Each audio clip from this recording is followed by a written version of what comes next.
I never imagined I would see my own daughter so furious, screaming at me like a maniac because I refused to give her the money I earned from selling my property.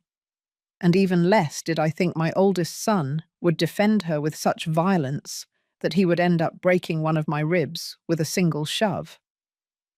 But what neither of them knew was that in exactly 20 minutes they would bitterly regret being born when they discovered the truth I had been silently keeping.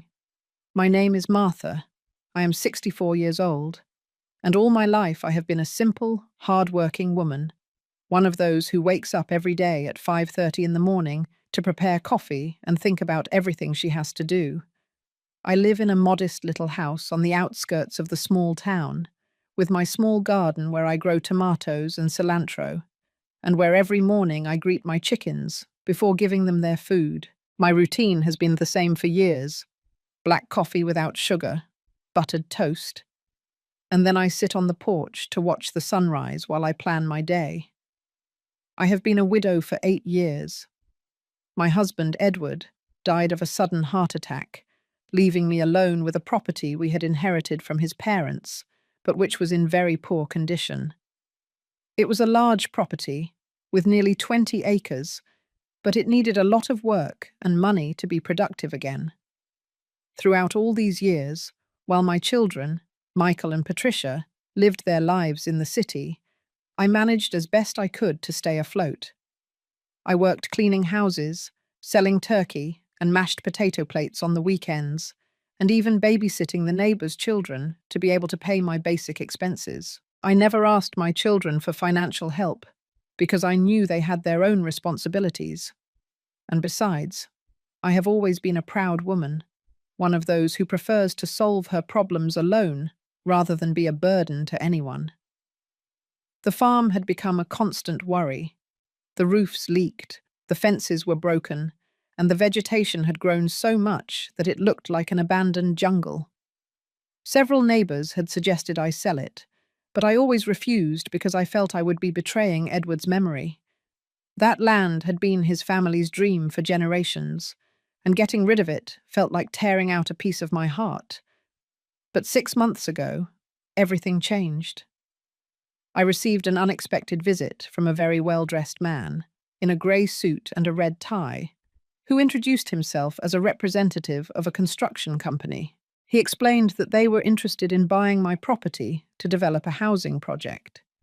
And when he mentioned the figure they were willing to pay, I almost fainted right there. $180,000. Never in my life had I heard such a large amount of money directed towards me. The man told me that the location of my property was perfect for building a modern residential area, and that they were willing to pay that price without haggling, as long as I was willing to sign the papers in the coming weeks. For days, I couldn't sleep thinking about that offer. I would get up in the pre-dawn hours and walk around the farm, remembering all the happy moments I had lived there with Edward, but also thinking about all the possibilities that money could bring to my life. I could fix my little house, buy new clothes, travel to see my grandchildren who live far away, and above all, have the financial peace of mind I had never had in my 64 years of life. Finally, after much reflection and even dreaming of Edward asking me to be happy, I made the hardest decision of my life. I sold the farm. The paperwork was surprisingly fast, and in less than 1 month I had an amount of money in my bank account that I never thought I would possess. The first thing I did after receiving the money was remain in absolute silence. I didn't tell anyone, not even my neighbor Grace, who had always been like a sister to me and who knew all my secrets. Something inside me told me I should keep this information private until I decided exactly what to do with such a fortune. I kept the sales documents in a metal box that I have under my bed, along with the few pieces of jewelry my mother had left me. For the first 2 weeks after the sale, my life continued exactly the same. I woke up at 5:30, made my coffee, fed my chickens, and continued my usual routine. The only difference was that now, when I sat on the porch in the afternoons, A secret smile would appear on my face as I thought about all the wonderful things I could do with that money. I had started making a mental list of my priorities. First, I wanted to completely fix my little house, change the roof that leaked during the rains, paint the walls that were faded, install a new bathroom because mine was more than 20 years old, and buy a modern stove to replace the old one that sometimes didn't light well. I also thought about buying a used truck, but in good condition, because I was tired of depending on the public bus to go to town. But above all, there was something very special I wanted to do with that money, something I had been secretly planning and which I knew would change the lives of many people. However, it was not yet the time to reveal it. I didn't even dare to say it out loud to myself because I was afraid the emotion would betray me. Everything changed one Thursday afternoon, when I was watering my tomato plants. I heard the engine of a car approaching along the dirt road that leads to my house, and when I looked up, I saw my daughter Patricia's white car parking in front of my door. I was very surprised to see her on a weekday, because she worked in an office in the city and normally only visited me on Sundays. Patricia got out of the car with a strange smile. One of those smiles that I knew very well, because I had seen them since she was a little girl. It was the smile she put on when she wanted to ask me for something important, or when she had played a trick. She was wearing a yellow dress I had never seen her in before, high-heeled shoes that sank into the dirt of my yard, and a large handbag hanging from her arm. "Mom, what a lovely surprise to find you out here," she said, approaching to give me a kiss on the cheek. "I need to talk to you about something very important." I invited her into the house and prepared a glass of cool water with ice. We sat in my small living room, she on the sofa, and I in my favorite chair, the wooden rocking chair that had been my grandmother's. Patricia seemed nervous. She played with her car keys and avoided looking me directly in the eyes. "Mum," she began softly, "yesterday I was talking to Mrs. Judy, the one who lives near where your property was, and she told me something that left me very surprised." My heart started beating faster. I knew exactly where this conversation was heading, and a sense of alarm began to grow in my chest. Judy was the biggest gossip in the area, and she had clearly seen all the movement of the construction company around my property. "She told me you sold the farm. Mum, is that true?" Patricia was now looking at me intently, with that expression she put on when she was a teenager, and questioned me about whether I had found anything suspicious in her room. I couldn't deny the truth to my own daughter, especially when it was obvious she already knew, so I nodded slowly. "Yes, Patricia, I sold the property a few weeks ago." My daughter's eyes lit up in a way I had never seen before, as if she had won the lottery. "Oh, Mum, what wonderful news! And for how much did you sell it? It must have been for a good amount, right?" Something in her tone of voice made me very uncomfortable. It was not the reaction I had expected from a daughter worried about her mother. She didn't ask me how I felt about selling her father's land, or if it had been difficult to make that decision, or if I needed emotional support. She only wanted to know how much money I had received. "It was a fair sale," I replied cautiously, without giving specific details about the amount. Patricia leaned forward, getting closer to me. "Mum, you know you can trust me. I am your daughter, and I worry a lot about your future. I imagine it must have been a considerable amount, and I want to make sure you are making the best decisions for your financial security." Her words sounded nice, but there was something about her attitude I didn't like at all. It was as if I were talking to a salesperson trying to convince me to buy something, not my daughter genuinely concerned about my well-being. "Patricia, I appreciate your concern, but I am perfectly capable of handling my own financial affairs." "Of course, Mum. I didn't mean to say you weren't capable." Her voice softened, but I could detect a hint of frustration. "It's just that, well, Aaron and I have been going through some financial problems lately. The business hasn't been going as well as we hoped, and I thought maybe— There it was, the real reason for her unscheduled visit. She hadn't come to see me because she was worried about me, or because she wanted to spend time with her mother. She had come because she had found out I had money and she wanted a piece. Maybe what, Patricia? I asked, although I knew perfectly well what she was going to say. Maybe you could help us a little bit. Mum, I'm not asking for charity. It's just a temporary loan until the business stabilizes. You could lend us about $20,000 or $30,000, and I promise we'll pay you back with interest as soon as we can. I remained silent for several seconds, looking at my daughter's face and trying to process what I had just heard. $20,000 or $30,000 was not a small amount, and the casual way she had asked for it left me completely bewildered. It was as if she were asking to borrow $20 to buy bread, not a fortune that represented years of my life working. Patricia, I said firmly, that money from the sale of the property is not for lending to anyone. I have my own plans for it. The expression on her face changed immediately. The sweet smile disappeared and was replaced by a grimace of disapproval that painfully reminded me of when she was a spoiled child who didn't get what she wanted. What plans, Mum? What are you going to do with so much money at your age? It's not like you're going to buy a new house or travel the world. It would be much smarter to invest that money in something productive, like Aaron's and my business.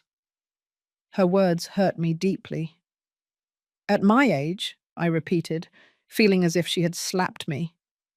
You're telling me that because I'm 64, I no longer have the right to enjoy my own money? No, Mum, that's not what I meant, she quickly replied. But I could see in her eyes that it was exactly what she had meant. It's just that, well, it would be more practical if the money were used for something that benefits the whole family. The whole family, I murmured, feeling the indignation growing in my chest. And when did the whole family help me when I was struggling alone to support myself after your father died? When did the whole family worry about whether I had enough money to buy food or medicine? Patricia turned red as a tomato. Mum, we didn't know you were going through difficulties. If you had asked for help— You didn't know, I interrupted, getting up from my rocking chair. You didn't know I was working cleaning other people's houses at 60 years old. You didn't know I was selling turkey and mashed potato plates on the weekends to be able to pay for electricity. You didn't know I was getting up at 4 in the morning to go babysit because I needed every dime I could earn. My daughter lowered her gaze, clearly uncomfortable with the conversation. Mum, I understand you went through difficult times, but now things are different. Now you have money, and we really need help. And why do you need help? I asked, crossing my arms. The last time we spoke, you told me the business was going very well, that you had secured several new clients. Patricia squirmed on the sofa, clearly uneasy about having to admit the truth.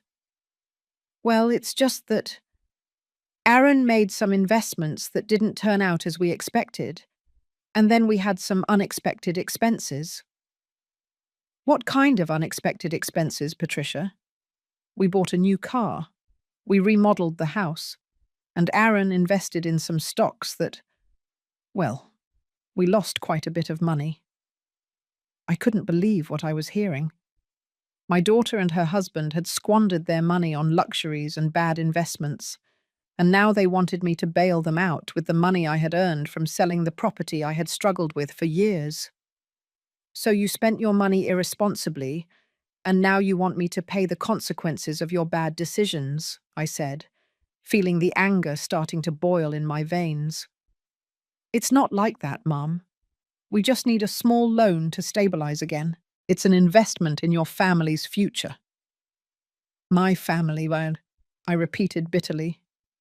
Where was my family when I needed help? Where was my family when my knees hurt so much from cleaning floors that I could barely walk at night? Where was my family when I had to choose between buying medicine or buying food? Patricia abruptly stood up, and I could see her patience was running out. It's okay, Mum. We understand you are resentful, but you can't punish us forever for past mistakes. I'm not punishing you, Patricia. I am simply protecting something that is mine, by right. But that money comes from Dad's property. That property was also our inheritance. Her words hit me like lightning. Your inheritance, I shouted, feeling all my composure vanish. Your inheritance? That property was abandoned for years while I was dying trying to maintain it. You never lifted a finger to help with the expenses, with the maintenance, with anything. And now that I converted it into money with my effort and my decision, it turns out it's your inheritance. Inheritance is inheritance, Mum. It doesn't matter if you sold it or not. Just then, I heard the engine of another car approaching. Through the window, I saw my son Michael's black pickup truck parking next to Patricia's car. My heart sank because I knew this visit was not a coincidence. Clearly, Patricia had planned all this in advance. Michael entered the house without even knocking on the door, as if it were his own house. He is a tall, heavy-set man, 35 years old, with a messy beard and always dressed in old t-shirts and ripped jeans. He had gained a lot of weight in recent years and had that tired look of someone who drinks too much. "Hi, Mum," he said with a forced smile. "How are you? Patricia told me the good news about the sale of the property." "Of course she told you," I muttered, sitting back down in my rocking chair because my legs were trembling with pure indignation. Michael sat down heavily on the sofa next to his sister, and I could immediately smell the aroma of beer on his breath. It was barely at 3 hours 0 minutes in the afternoon, and he had already been drinking. "Mum," Michael interjected, with that hoarse voice he had when he tried to sound serious. "I think we should talk as a family about how to handle this money in the best way." "There is nothing to talk about, Michael. The money is mine, and I will decide what to do with it." "Mum, be reasonable," Patricia intervened. "We're not asking you to give us everything. We just want you to help us a little bit. Michael also has his financial problems." I looked at my older son, this 35-year-old man who had never been able to keep a job for more than 6 months in a row. "And what are your financial problems, Michael?" He shifted uncomfortably on the sofa. "Well, I owe some house payments, and I have some outstanding debts." "What kind of debts?" "That doesn't matter, Mum. The important thing is that we are family, and families help each other." "Families help each other," I repeated slowly. "How interesting that you say that now, after 8 years in which I practically didn't exist to you." The two siblings looked at each other with that complicity I knew very well since they were children. It was the same look they exchanged when they had broken something in the house and were deciding what lie they were going to tell me. But now they were adults, and that look scared me much more than when they were 8 and 10 years old. "Mum," Michael said, leaning forward, "I think you're being a little unfair. We have always been there for you." "Always been there," I laughed bitterly. "Michael, when was the last time you visited me without needing something? When was the last time you called me just to ask how I was?" "Mum, you know I work a lot." "You work a lot?" I interrupted him. "If you can barely keep a job for more than a few months, and when you have a job, you spend it all on beer and those betting machines at the bar." Michael's face turned red as a chili. "That's not true. I don't have a gambling problem." "Please, Michael, the whole town knows you owe money at 3 different bars. Last week, Aaron's wife told me you had borrowed $500 for an emergency, and Ethan told me he saw you spending it on the slot machines." Patricia quickly intervened, clearly trying to calm the situation.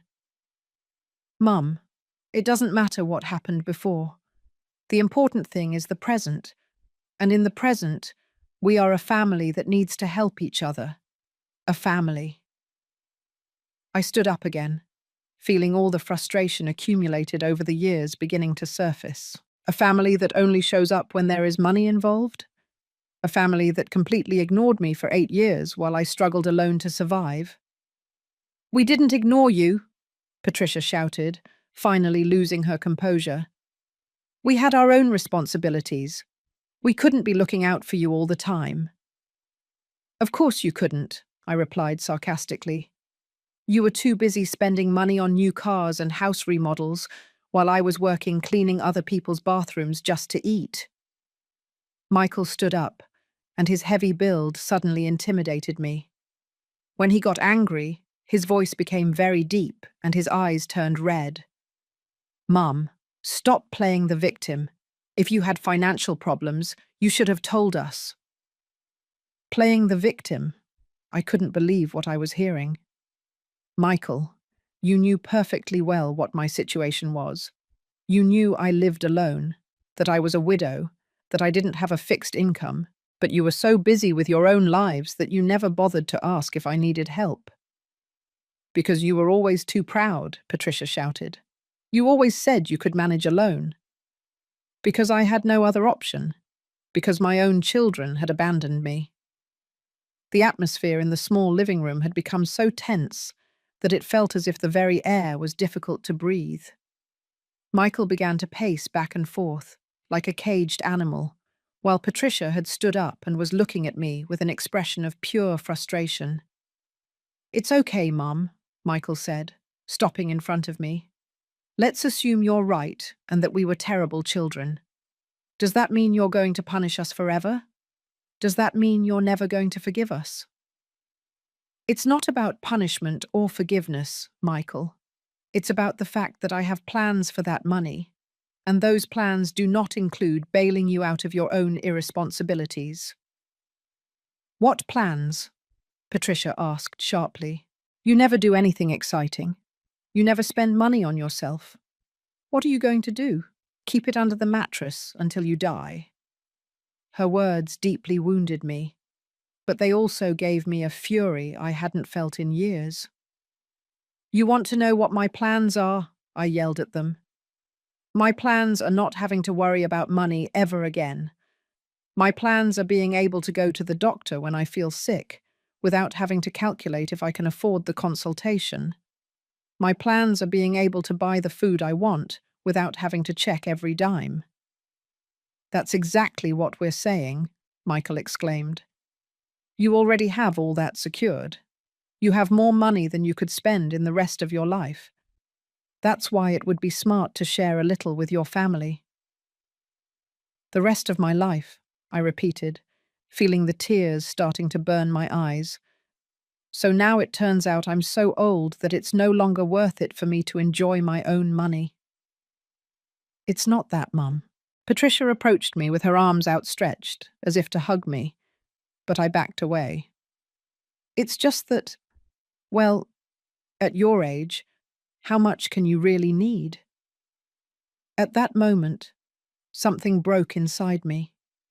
All the emotional wounds I had been holding on to for years, all the loneliness, all the abandonment, all the silent struggle, everything burst out like an erupting volcano. "Get out!" I screamed at them with a voice I didn't even recognize. "Get out of my house right now!" "Mom, calm down."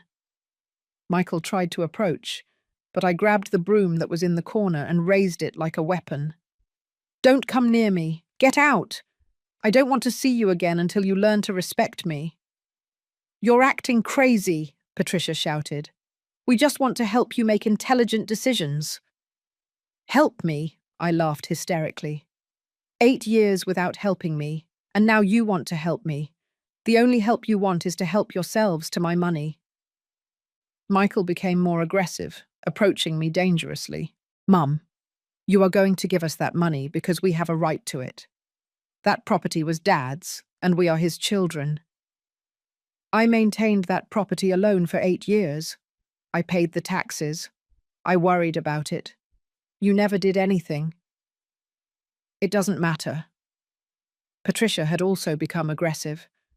Inheritance is inheritance.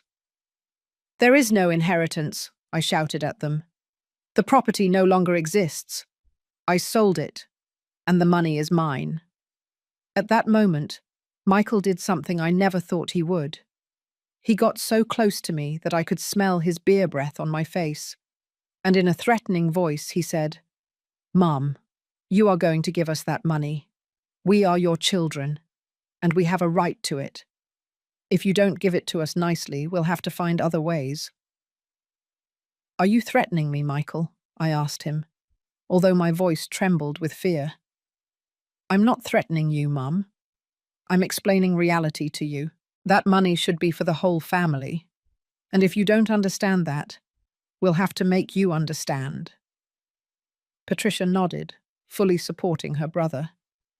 At that moment, I realized that my own children had become dangerous strangers, people capable of anything for money. "Get out," I told them in a low but firm voice. "Get out of my house right now and don't come back until you are willing to apologize to me for everything you have said today." The two of them headed towards the door, but not with the defeated attitude I expected. Instead, they walked slowly, exchanging glances that gave me the chills. Before leaving, Michael turned to me with an expression I had never seen on his face, a mix of rage and determination that chilled my blood. "This is not going to end here, Mum," he said in a low, threatening voice. "You are going to reconsider your decision, because we are not going to stand by while you keep all of our money." "It's not your money," I replied, trying to sound braver than I felt.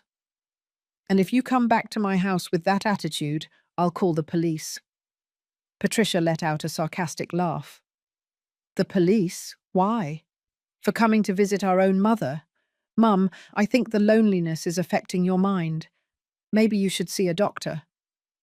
Her words hit me like stabs. "You're telling me I'm crazy?" "I'm not saying you're crazy," Patricia replied with false sweetness, "but you are making very strange decisions for a person your age. Maybe you need help managing so much money. Maybe you need someone else to make those decisions for you." The fear I felt at that moment was different from anything I had ever experienced before. It was not just physical fear, but a deep terror that my own children were capable of harming me in ways I couldn't even imagine.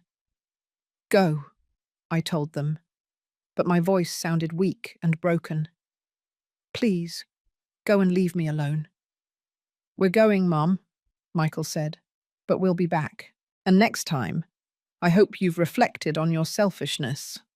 After they left, I sat in my rocking chair for hours, trembling not from cold but from shock. I couldn't believe that the children I had raised, to whom I had given all my love and my life, had become such cruel and greedy people. I felt as if I had met two dangerous strangers, not my own children. That night I couldn't sleep at all. Every noise I heard made me jump, thinking maybe they had returned.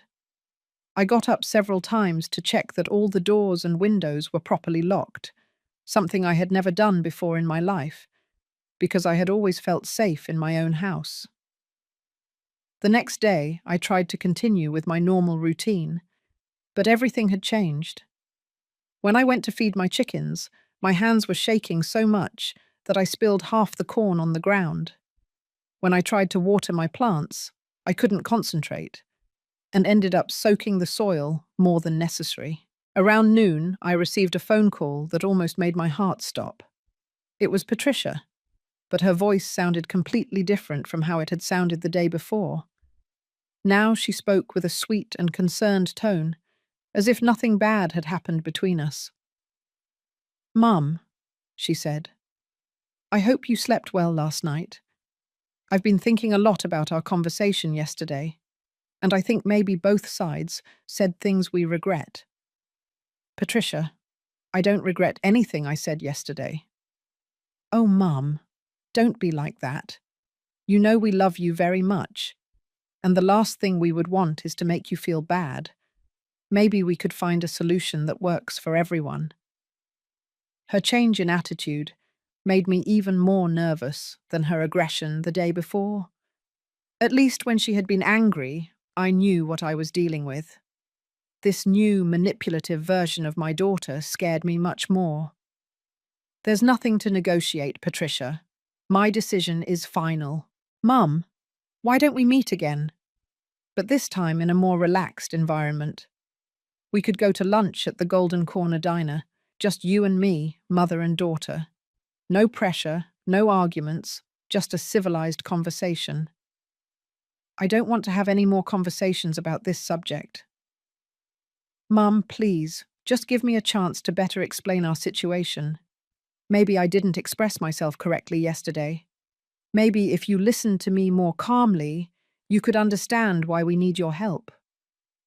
Something in her tone of voice made me suspect she had hidden motives, but a part of me wanted to believe that maybe she really had realized her mistake and wanted to genuinely apologize. Okay, I finally told her, but let it be clear that I am not going to change my mind about the money. Of course, Mum. I just want us to have a mother-daughter conversation. We agreed to meet the next day at the Golden Corner Diner, a small but cozy place downtown, where they served the best home-style American food in the region. It was a public place, with lots of people, where I would feel safe.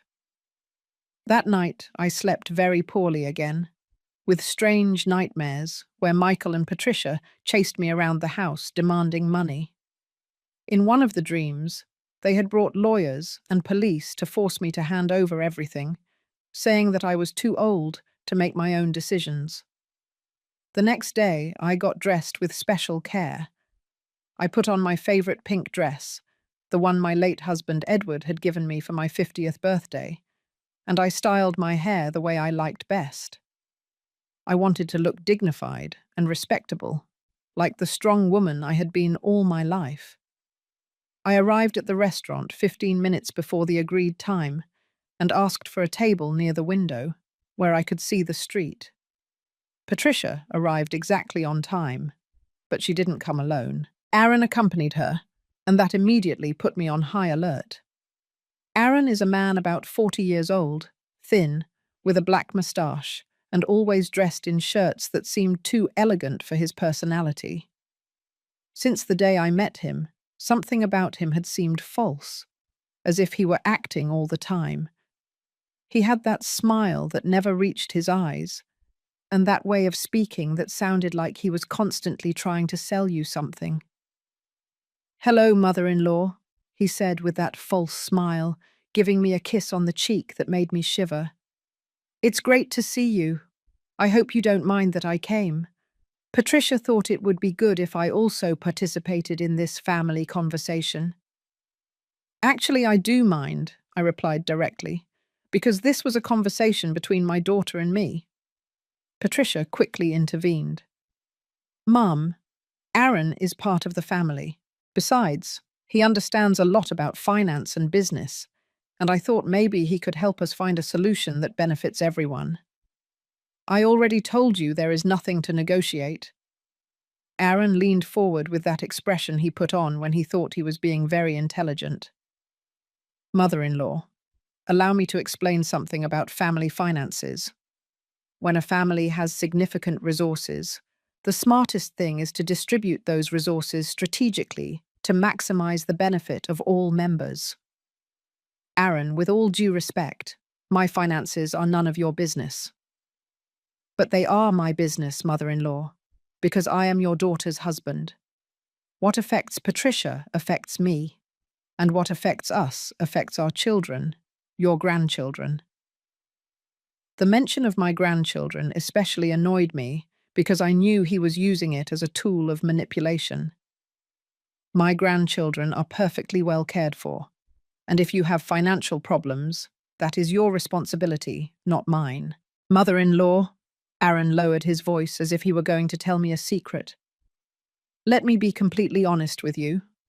We are in a very difficult situation. If we don't get money soon, we could lose the house. Do you really want your grandchildren to be homeless? Patricia nodded dramatically, as if she were acting in a soap opera. It's true, Mum. The children don't understand why suddenly we can't buy them the things they need. Yesterday, my little one asked me why she couldn't take piano lessons anymore, and I didn't know what to tell her. Their attempts at emotional manipulation disgusted me. Patricia, if your children need something, you can talk to me specifically about those needs. But I'm not going to give you thousands of dollars so you and your husband can continue living beyond your means. Aaron changed his strategy, adopting a more aggressive tone. Mother-in-law, I don't think you are understanding the seriousness of the situation. This is not just a request for help. We have legal rights to that inheritance. Legal rights? I laughed bitterly. What legal rights? I sold my property, a property that was in my name, and the money is in my bank account. The property was your husband's inheritance, and according to the law, children have rights over paternal inheritances. Aaron, you clearly know nothing about laws. When my husband died, that property legally became mine. I paid the taxes for 8 years. I kept the documents up to date. I took care of everything. Legally, that farm was completely mine. Aaron became visibly annoyed when he realized he didn't have a valid legal argument. His face flushed, and he began to nervously tap his fingers on the table. Patricia, for her part, had adopted that victim expression she had perfected since adolescence. "Mom," Patricia said in a broken voice, as if she were about to cry, "I can't believe you are so cruel to your own family. Are you really going to let your grandchildren suffer because of your selfishness?" "I'm not cruel, Patricia. I am a woman who finally learned to value herself after years of being ignored by her own children." Aaron intervened with a smile that gave me chills. "Mother-in-law, maybe we should approach this from another perspective. A woman your age, living alone with so much money, doesn't that seem dangerous to you? There are many criminals who specialize in robbing older people who have considerable savings."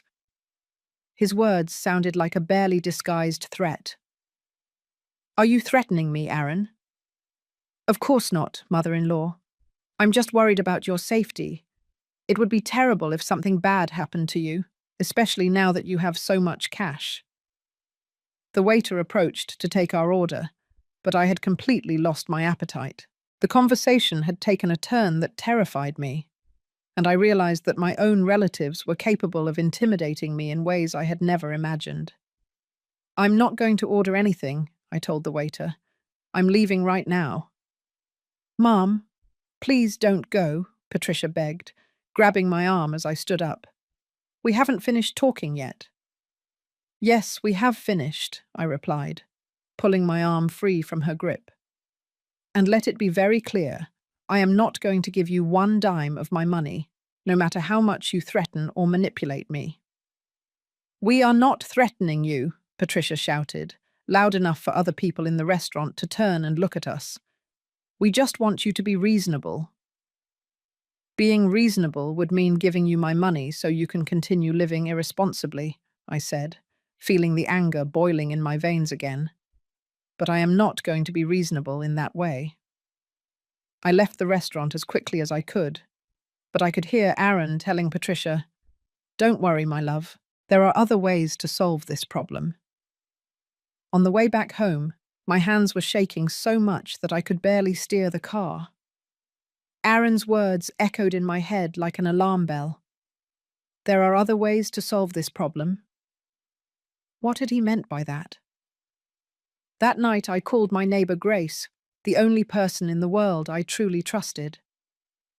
Grace was 70 years old. She had been a widow longer than me, and she had always been like an older sister to me. I told her everything that had happened, from the sale of the farm to Aaron's veiled threats. "Martha," Grace said with concern, "those children of yours have become dangerous. You can't stay alone in your house while they are acting like that." "What am I supposed to do, Grace? Hide from my own children?" "Not hide, but protect yourself. Have you thought about talking to the police? And tell them what? That my children asked me for money and I refused? I haven't suffered any physical harm yet. Martha, that word yet scares me a lot. I think you should stay at my house for a few days until things calm down. That night I stayed at Grace's house, but I couldn't sleep at all. Every noise startled me, thinking that maybe Michael and Patricia had come looking for me. Around at 3 hours 0 minutes in the morning, Grace got up to get me some water and found me awake, looking out the window. Martha, you have to tell me the truth, she said, sitting next to me. What do you really need that money for? Because I know your personality very well, and I know you're not saving it just out of greed. For the first time since I had sold the farm, I told someone what my real plans for the money were. Grace listened in silence, and when I finished speaking, she had tears in her eyes. "Oh, Martha," she said, hugging me, "you are an incredible woman. Your children don't even deserve to know the truth of what you plan to do." The next day, I returned to my house, because I couldn't hide forever. But as soon as I arrived, I realized that something was very wrong. The front door had marks around the lock, as if someone had tried to force it open. Some of my plants were trampled, and there were large boot prints in the dirt of my garden. Inside the house, although nothing had been stolen, everything had been slightly moved. My drawers were ajar, my papers had been shuffled, and the metal box where I kept the sales documents had been moved from its hiding place under the bed. My heart was beating so fast that I thought I would have a heart attack. Someone had broken into my house while I was away, and it wasn't hard to guess who it had been.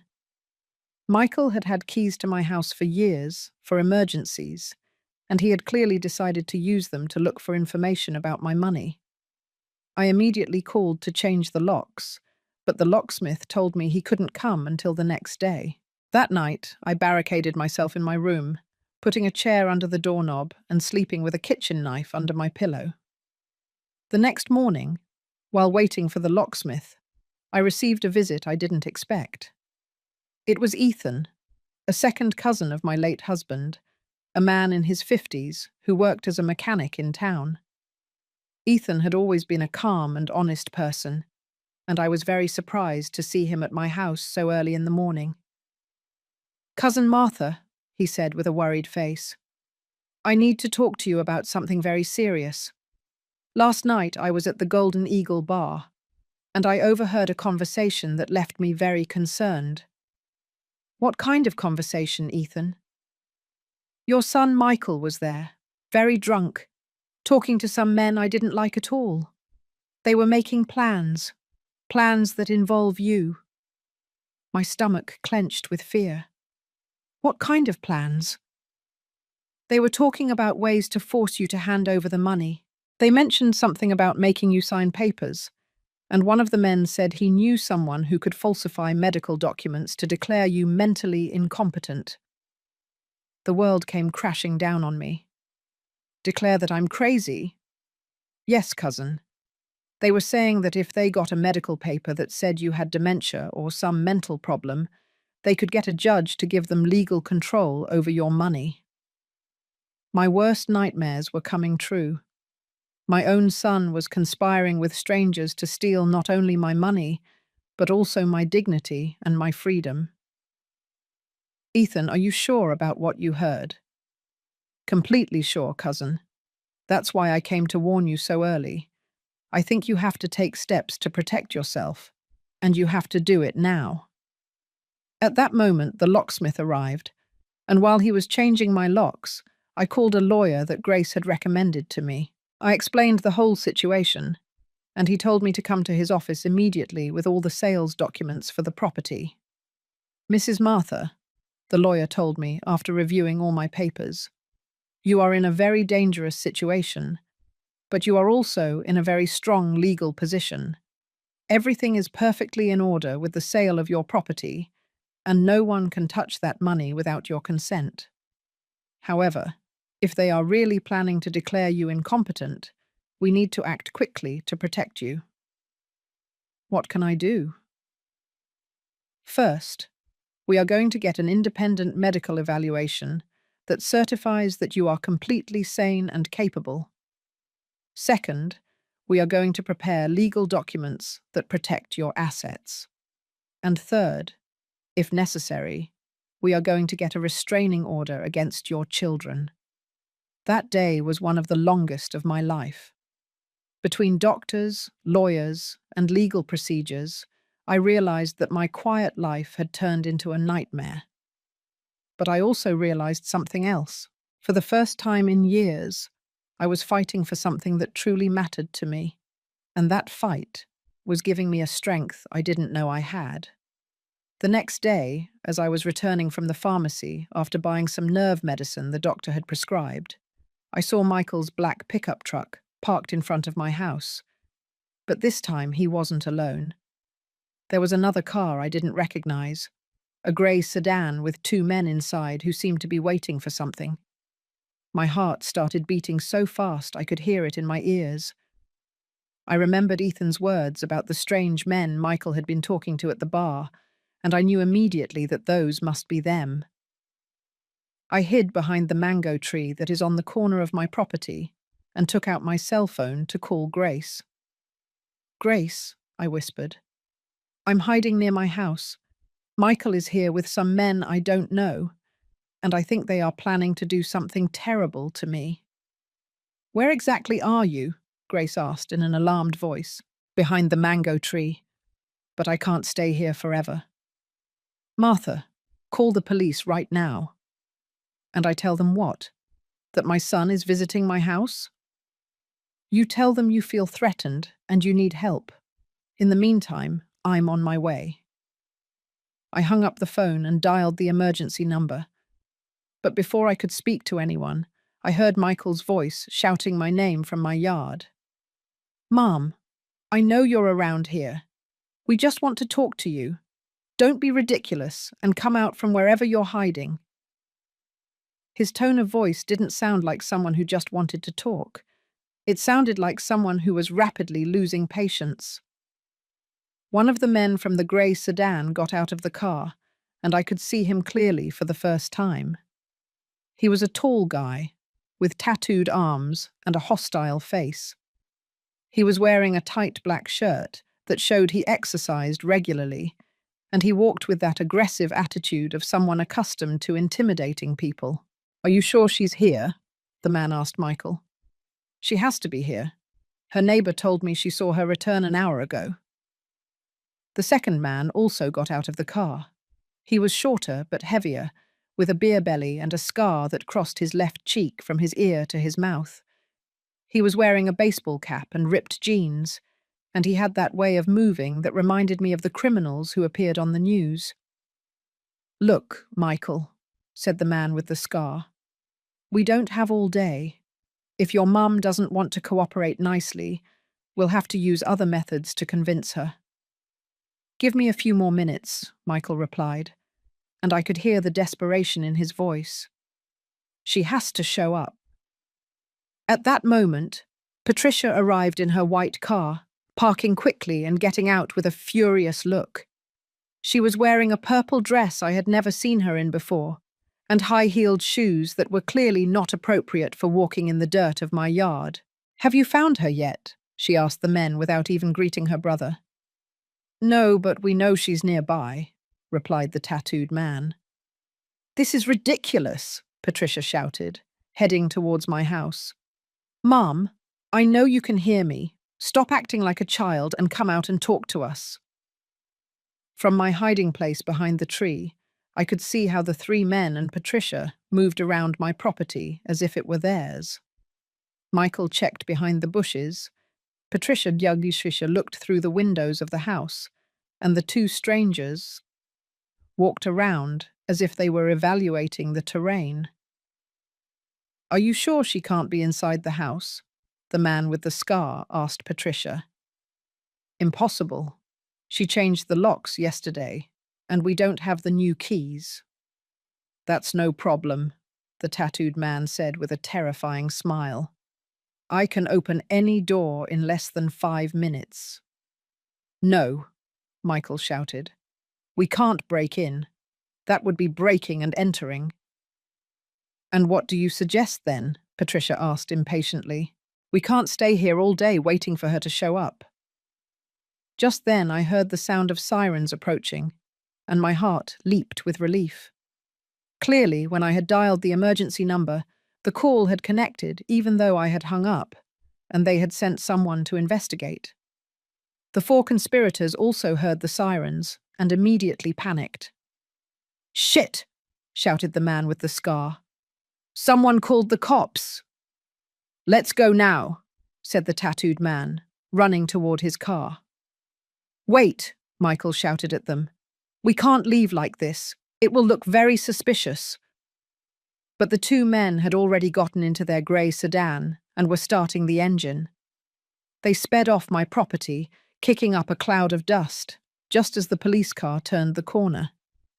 Patricia and Michael were left standing there, trying to act as if nothing strange had happened, but I could see the panic on their faces. 2 police officers got out of the patrol car and approached my children. One of them was young, probably about 25 years old, and the other was older, looking like he had seen a lot in his career. Good afternoon, the older officer said. We received an emergency call from this phone number, but communication was cut off. Everything's fine here. Michael managed to compose a fake smile. Yes, officer, everything is fine. We were just visiting our mother. And where is your mother? The young officer asked, looking around. Patricia quickly intervened. She must be in town running errands. We arrived and she wasn't here, so we decided to wait for her. And the men we just saw leave in the grey car? The older officer asked suspiciously. What men? Michael lied shamelessly. We don't know what you're talking about. At that moment, I decided to come out of my hiding place. I couldn't allow my children to continue lying to the police. And besides, I realized it was safer to face the situation with the officers present. Officers, I shouted, walking towards them. I made the call. Everyone turned to look at me. Michael and Patricia had faces of pure terror, while the officers seemed confused. You are the owner of this house? The older officer asked me. Yes, I am Martha, and these are my children. But officer, they came here with 2 men who scare me a lot, and I had to hide because I feel threatened. Mom, that's not true, Patricia shouted. We only came to visit you. Why did you hide from your own children? The young officer asked me. I briefly explained the situation, the sale of the farm, the aggressive demands for money, the veiled threats, and the plans they had been making to declare me mentally incompetent. The officers listened carefully, especially when I mentioned the strange men who had been with my children. Ma'am, the older officer said, do you have any evidence of these threats? My cousin Ethan heard them talking at the bar last night. He can confirm it. Michael became very aggressive. All of that is lies. Our mother is inventing stories because she doesn't want to give us the money that legally belongs to us. What money? The young officer asked. The money from the sale of a property that was our father's inheritance, Patricia replied. She sold it without consulting us, and now she refuses to share the money with her family. That property was mine, I said firmly. I paid the taxes, I maintained it, and I had every legal right to sell it. The older officer looked at me with understanding. Ma'am, you want to file a formal complaint against your children? Before I could answer, Michael exploded with rage. This is ridiculous, he shouted, approaching me dangerously. That money is ours by right, and if you don't understand it nicely, we'll make you understand it the hard way. Sir, step away from the lady, the young officer ordered, placing himself between Michael and me. But Michael had completely lost control, All the frustration and anger he had been accumulating for days burst out, and he headed towards me with his fists clenched. "You are going to give us that money right now," he shouted, pushing the young officer who was trying to stop him. What happened next was all very fast. Michael managed to dodge the two officers and lunged at me with such fury that I didn't have time to move away. His shove was so violent that it threw me backward, and I fell heavily onto the stones of my garden. The pain I felt in my left side was indescribable, as if a knife had been plunged into me and was being twisted. I screamed in agony while the police wrestled with Michael to handcuff him. Patricia turned completely pale when she realized what her brother had done. "Michael, have you gone crazy?"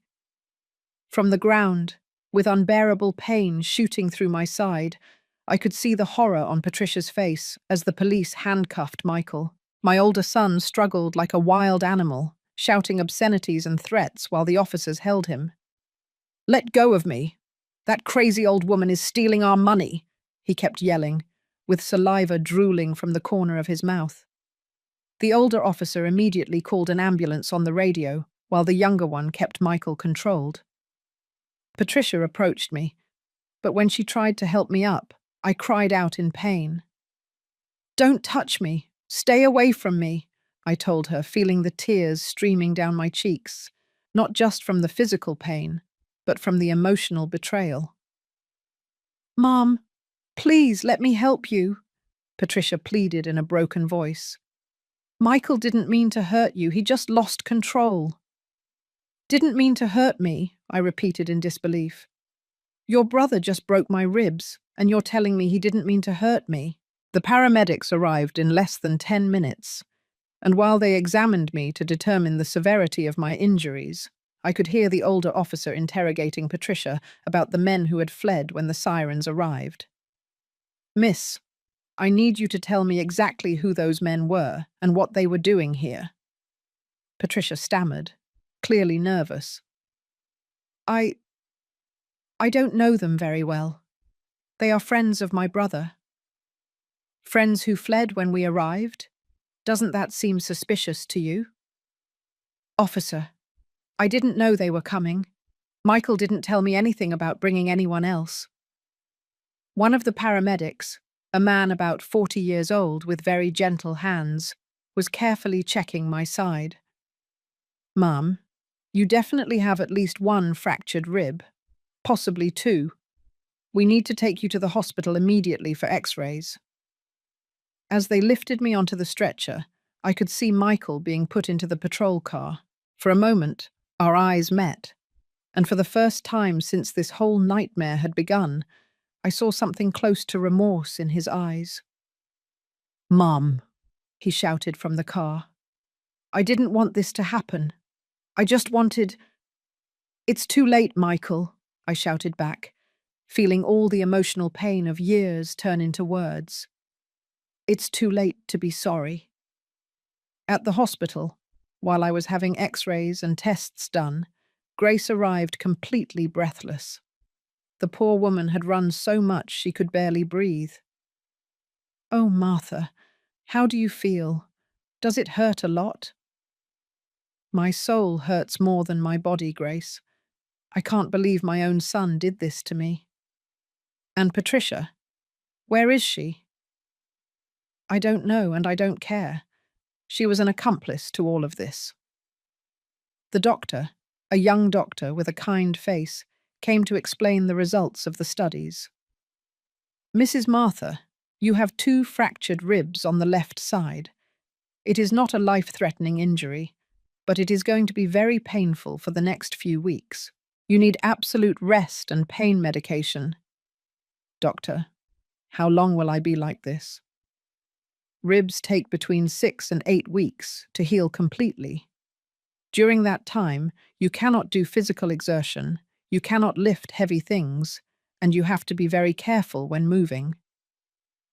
While the doctor was explaining the care instructions, the older officer arrived with a notebook in his hand. "Mrs. Martha, I need to take a formal statement from you about what happened.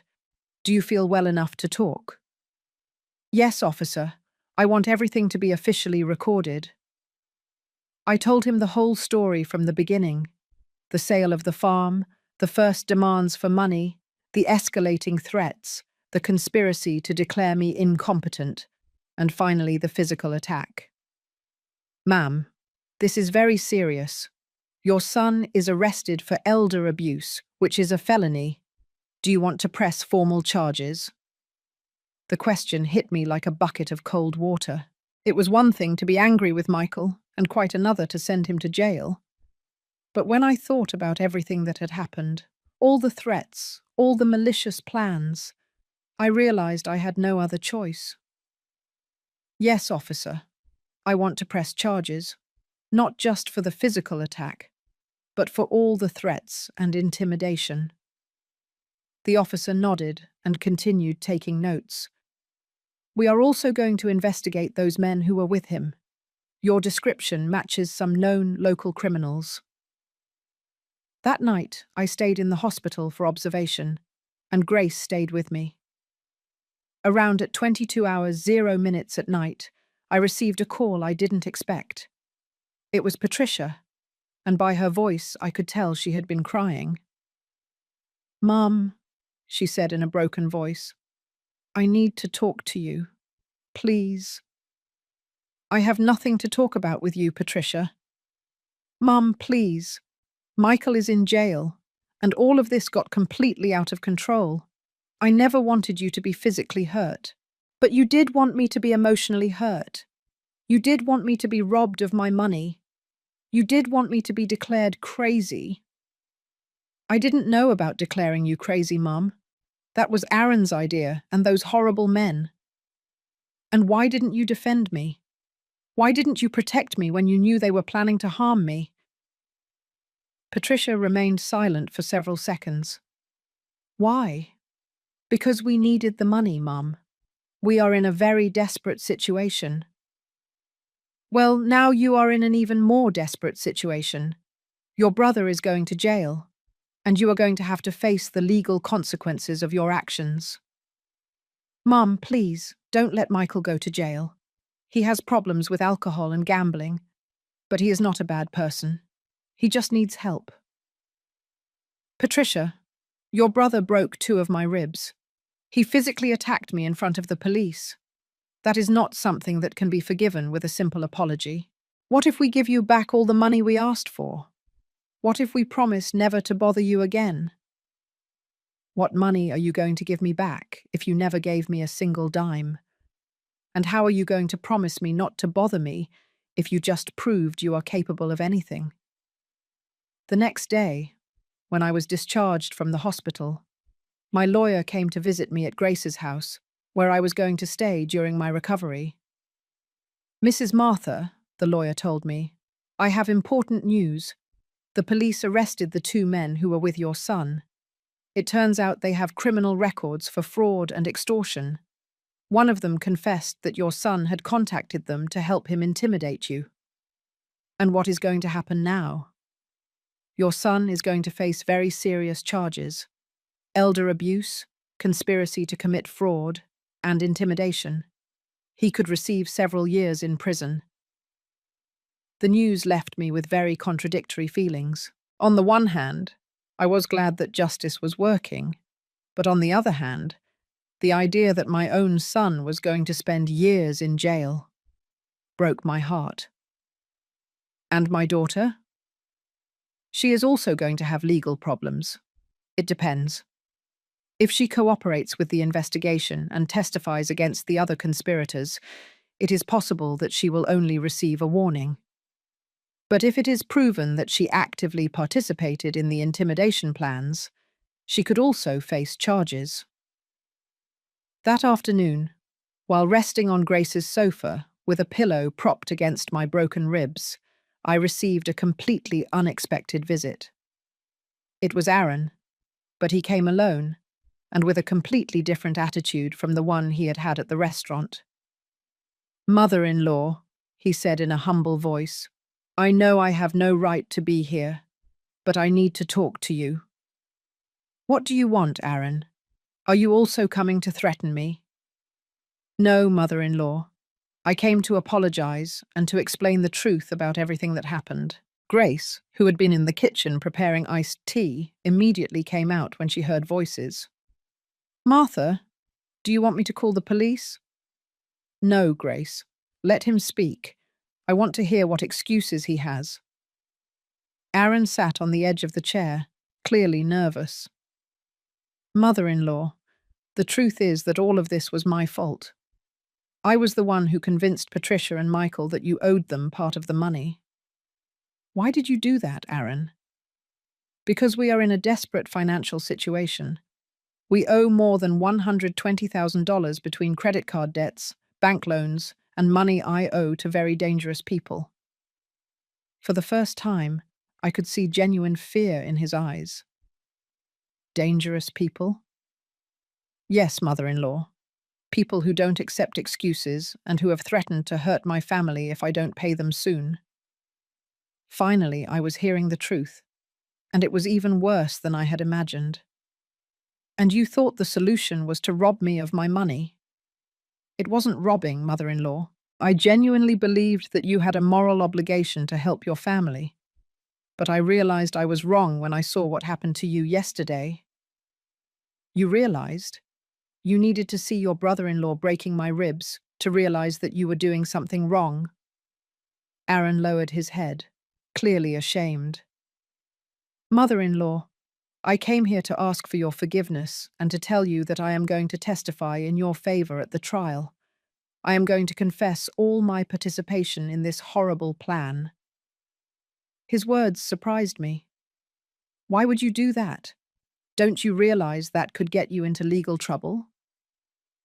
Because it's the right thing to do, mother-in-law, and because I hope that maybe, someday, you can find a way in your heart to forgive my wife.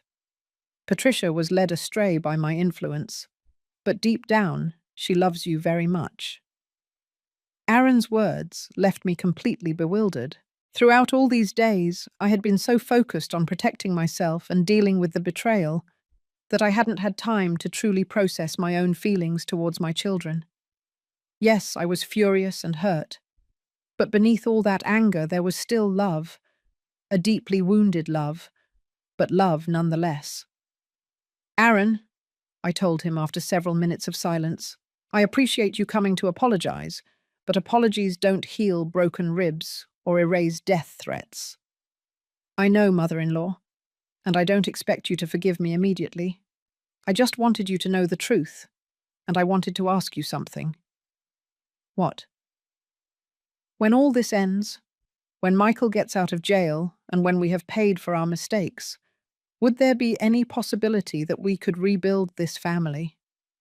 Not for the money, but because your grandchildren need you in their lives. The mention of my grandchildren hit me right in the heart. Throughout this whole nightmare, I had tried not to think about them, about how all of this was going to affect them. They were innocent children who were not to blame for the terrible decisions their parents had made. My grandchildren will always be welcome in my life, I told him firmly, but that doesn't mean I'm going to automatically forgive their parents. I understand, mother-in-law. I just ask that with time, you consider the possibility. After Aaron left, Grace and I remained silent for a long time. Finally, she broke the silence with a question I had been avoiding thinking about. Martha, what are you going to do with the money now? It was the first time anyone had asked me that question without ulterior motives, without trying to get something from me. Grace asked it out of genuine curiosity and because she cared about my well-being. Grace, I think it's time I told you what my real plans for that money were. I settled better on the sofa, trying to find a position that didn't hurt so much. And I told my dear friend the secret I had been keeping since the day I received the purchase offer. Do you remember my sister Susan? Of course, the one who died of cancer 5 years ago. Before she died, Susan made me promise something. She made me promise that if I ever had the resources to do it, I would help other women who were going through the same thing she went through. Grace looked at me attentively, waiting for me to continue. Susan had to sell her house, her car, and even our mother's jewelry to pay for her cancer treatments. In the end, it wasn't enough, and she died in debt and without having received all the treatments she needed. Tears began to roll down my cheeks as I remembered my younger sister, who had fought so bravely against that terrible disease. My plan was to use the money from the sale to create a fund to help low-income women who had cancer. Not all the money, of course. I was going to save a part for my own security, but the majority was going to be to fulfill the promise I made to Susan. Grace was silent for several seconds, and when she finally spoke, she had tears in her eyes. "Oh, Martha, you are an incredible woman. And to think that your children wanted to steal that money that was going to help so many needy people. Grace, the saddest thing of all is that if they had asked me about my plans with respect and affection, maybe I would have found a way to help them too. But they never gave me the opportunity. They just assumed they had a right to my money and tried to take it by force." "Are you going to go ahead with your original plans?" "Yes, Grace. More than ever. This experience has taught me how important it is to help people who truly need it, not people who simply want to live beyond their means." The next day, I received a call from my lawyer with news about the case. "Mrs. Martha, I have important updates. Your son Michael pleaded guilty to all charges and accepted a sentence of 2 years in jail, with the possibility of parole after 1 year if he completes a rehabilitation program for alcoholism and gambling addiction." "And the other men?" "The 2 of them received longer sentences because they already had previous records. The main organizer of the plan to declare you incompetent received 5 years. "And my daughter?" "Your daughter decided to cooperate fully with the investigation and testify against everyone else. In exchange, she only received probation and the obligation to do community service for 1 year." "Community service?" "Yes, specifically working with seniors in a care facility. The judge thought it would be appropriate given the circumstances." That afternoon, while I was resting in Grace's garden, I received a visit I didn't expect. It was Patricia, but she looked completely different from how I had seen her in weeks. She had lost weight, had deep dark circles under her eyes, and was wearing simple clothes that looked old. "Mum," she said in a barely audible voice, "I know I have no right to be here, but I needed to see you before I start my community service." "What do you want, Patricia?" "I want to ask for your forgiveness, Mum. Not a superficial apology, but a genuine forgiveness from daughter to mother." She sat in a chair near me, but maintaining a respectful distance. "Mum, these last few days I've had a lot of time to think about everything that happened, and I realized that I not only failed you as a daughter, but I became a person I don't even recognize myself." "Patricia, words are easy. Actions are what count." "I know, Mum. That's why I'm not asking you to forgive me right now. I'm just asking that, perhaps with time, you can consider giving me a chance to show you that I can be better." "And Aaron?